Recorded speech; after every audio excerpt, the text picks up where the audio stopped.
ఇవాల్టి యమ్మీ and tasty snack recipe వచ్చేసి పానీపూరి అండి. చాలా సింపుల్గా చేసుకోవచ్చు. నేను చెప్పే ప్రాసెస్లో ది బెస్ట్ పానీపూరి అనేది మీరు తప్పకుండా ఎంజాయ్ చేస్తారు.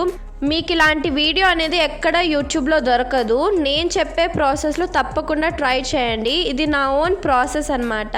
నేను ఎప్పుడైనా పానీపూరి తినాలంటే ఇదే ప్రాసెస్ యూస్ చేస్తాను. సో లేట్ చేయకుండా ఆ సింపుల్ మెథడ్ ఏంటో చూసేద్దాం పదండి. ముందుగా కొద్దిగా డ్రై గ్రీన్ పీస్ని తీసుకోండి. కొద్దిగా ఉంటే సరిపోతుంది. ఇప్పుడు వాటర్ వేసి దీన్ని చక్కగా నానబెట్టేసుకోండి ఒక 4-5 గంటల వరకు. ఆ తర్వాత దీన్ని ఒక కుక్కర్లోకి వేసి మూత పెట్టి ఒక 6-7 విజిల్స్ రానివ్వండి. ఇప్పుడు పానీపూరిలో పానీ కోసం ముందుగా ఒక మిక్సర్ జార్ తీసుకోండి. అందులోకి నానబెట్టుకున్న చింతపండుని వాటర్తో సహా వేసుకోండి.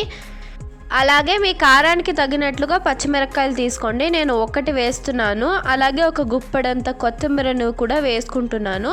అలాగే ఇందులోకి 1 కప్, అలాగే పుదీనా కూడా 1 గుప్పెడంత వేస్తున్నాను. ఇవన్నీ కూడా వేసేసుకోండి. ఇప్పుడు ఇందులోకి ఒక 1/2 టీ స్పూన్ అంత జీలకర్రను, అలాగే ఒక 1/2 టీ స్పూన్ అంత మిరియాలను కూడా వేసుకోండి. ఫ్లేవర్ చాలా బాగుంటుంది. ఇప్పుడు టేస్ట్ని బ్యాలెన్స్ చేయడం కోసం తురుము పెట్టుకున్న బెల్లంని కూడా వేస్తున్నాను. ఇప్పుడు వీటిని కొంచెం వాటర్ వేసి మెత్తగా గ్రైండ్ చేసుకోండి. ఈ విధంగా గ్రైండ్ అయిపోవాలి మనకి స్మూత్ పేస్ట్ లాగా. ఇప్పుడు ఒక పాత్రని తీసుకోండి. అందులోకి ఒక బట్టని ప్లేస్ చేసేసి ఈ మనం గ్రైండ్ చేసుకున్న మిక్స్చర్ని దాంట్లో పోసేసి చక్కగా స్క్వీజ్ చేయండి. మంచిగా దాన్ని వడగట్టేయాలన్నమాట. మీరు స్ట్రెయినర్ కూడా యూస్ చేయొచ్చు. ఇప్పుడు ఇందులోకి కొంచెం వాటర్ని వేసుకొని బాగా మిక్స్ చేసుకుంటున్నాను. మీ కన్సిస్టెన్సీ అనేది అడ్జస్ట్ చేసుకోండి.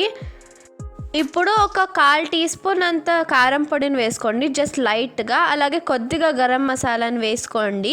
వీటన్నిటిని మిక్స్ చేసేసుకొని దీన్ని పక్కకు పెట్టుకోండి. మన పానీ అనేది రెడీ అయిపోయింది. ఈలోపు మనం ఇందాక నానబెట్టుకున్న బఠానీని కూడా ఉడకబెట్టి పెట్టేసుకున్నాను.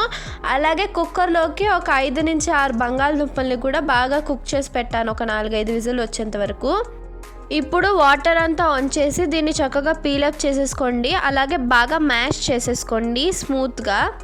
ఇప్పుడు ఇందులోకి మనం చాప్ చేసి పెట్టుకున్న ఆనియన్స్ని, అలాగే కొద్దిగా గ్రేట్ చేసి పెట్టుకున్న క్యారెట్ని కూడా వేస్తున్నానండి మంచి కలర్ కోసం. అలాగే 1 టీ స్పూన్ అంత కారం అండి. అలాగే కొంచెం ఒక 1/2 టీ స్పూన్ అంత గరం మసాలాని, అలాగే ఒక 1/4 టీ స్పూన్ అంత చాట్ మసాలాని వేస్తున్నాను మంచి ఫ్లేవర్ కోసం.